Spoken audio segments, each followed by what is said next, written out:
Le Grand Matin Sud Radio, 7h-10h, Maxime Liédo. Et ce matin, il est 7h11 à la une, un lycée qui renonce au port de l'uniforme à cause de stigmatisation et de jets de cailloux. Bonjour Céline Desbades.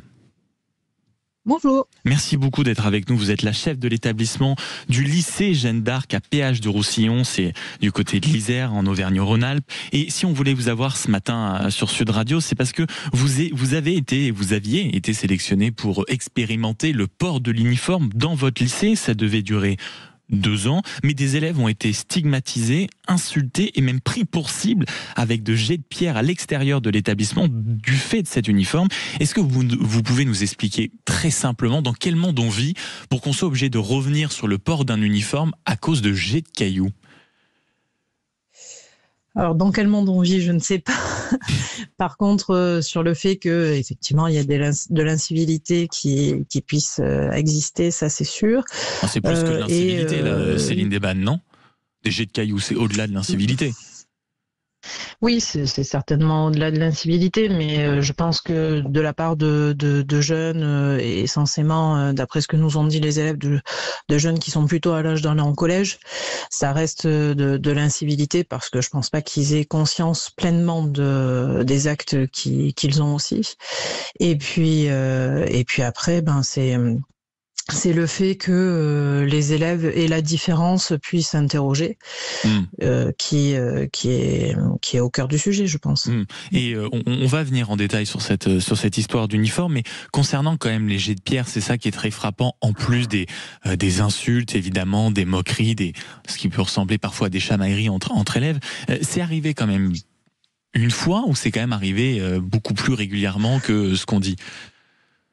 Alors, c'est pas arrivé régulièrement, c'est arrivé quelques fois, mais pas régulièrement. C'est arrivé 2 fois, voilà. C'est pas régulier, mais effectivement. Non, allez-y, finissez, pardon. Non, allez-y. Ce sont les enfants ou ce sont les parents qui vous ont alerté sur, on va dire, cette remontée de certains phénomènes, les moqueries, les jets de pierre, les insultes suite à cet uniforme ? Comment ça s'est passé ? Comment vous l'avez appris ?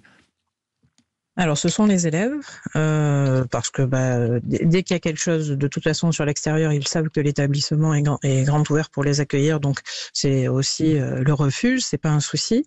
Ils savent que c'est une zone de sécurité, donc ils rentrent dans l'établissement s'il leur arrive quelque chose sur le temps de midi, par exemple, comme là c'était le cas. Et puis après, les parents, bien sûr, qui nous téléphonent pour savoir ce que l'on met en place ou des choses comme ça pour assurer tout ça. Et après, parce que de toute façon, le projet, il a été monté avec les élèves.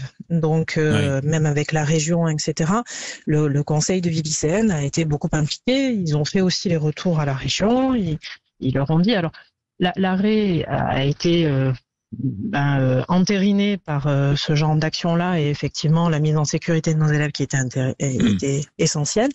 Mais après, il y avait aussi toute une discussion avec la région sur le nombre de pièces dans le trousseau qui étaient insuffisantes, sur les pulls qui n'étaient pas assez chauds, J'allais y venir. Qui a aussi entraîné cet arrêt de l'uniforme. Alors en plus des violences qui sont forcément significatives, il y avait aussi quand même pour une expérimentation un problème de fond, c'est-à-dire que vous êtes en train d'effleurer le sujet, Céline Desbades, c'est-à-dire qu'il y avait quoi ? Un manque de pièces, c'était des costumes unisexes qui n'allaient pas forcément à tout le monde, il y avait un problème notamment pour les différentes saisons, c'était pas préparé. Comment vous expliquez ça ? Parce que on s'imagine que pour des expérimentations comme celle-ci, on se prépare, on se concerte, on sélectionne de bons produits, surtout que le prix était conséquent. Oui, tout à fait. Et puis la sélection des produits qui nous avaient été présentés, nous aussi on y croyait, très clairement par rapport aux fournisseurs, etc. Mais comme toute année zéro, il y a des écueils, il y a des remises en question, il y a plein de choses comme ça. Et c'était le but d'ailleurs que l'expérimentation soit sur les 2 ans avec la région, c'était que la première année, on puisse faire le point au fur et à mesure de ce qui fonctionne, ce qui fonctionne pas, et de voir ce qu'on mettait en place pour la deuxième année pour faire évoluer le projet. Bon, on connaît la société et l'état actuel de la société. Effectivement, au niveau des budgets, ça pouvait pas suivre. Donc, du coup, le trousseau pouvait pas être revu, en fait. Et j'imagine que même aussi peut-être des parents, parce que, et même pour vous, vous l'avez dit, dans la société dans laquelle on vit, je crois que c'était quoi ? C'était un peu plus de 300 €, c'est ça, l'uniforme ? Alors, pour les familles, ça ne coûtait rien. C'est vraiment la région qui prenait tout en charge. Et pour nous non plus, c'est vraiment la région qui prenait tout en charge. D'accord, avec un prix, c'était à peu près 300 €, parce que bon, la région, c'est quand même l'argent du contribuable aussi, c'était 300 € par costume à peu près? Oui, c'est ça. Et donc ce mouvement qu'on a aperçu là, Cécile Debanne, avec les différents découragements, ça veut dire que fini définitivement l'uniforme à l'école, même dans quelques mois, dans quelques années, vous ne réitérerez pas l'expérience? Alors non, alors déjà on a effectivement fini l'uniforme, mais on a mis en place un dress code parce que l'objectif éducatif persiste. Le fait de se dire que bien il y a une tenue pour toute chose. On va pas à l'école comme on va à un mariage ou comme on va à la plage ou comme on va faire son sport. Donc l'objectif éducatif il est toujours prégnant, parce que de toute façon dans quelques métiers que l'on fasse après, eh bien il y a soit un dress code imposé, soit un dress code un peu implicite, on va dire.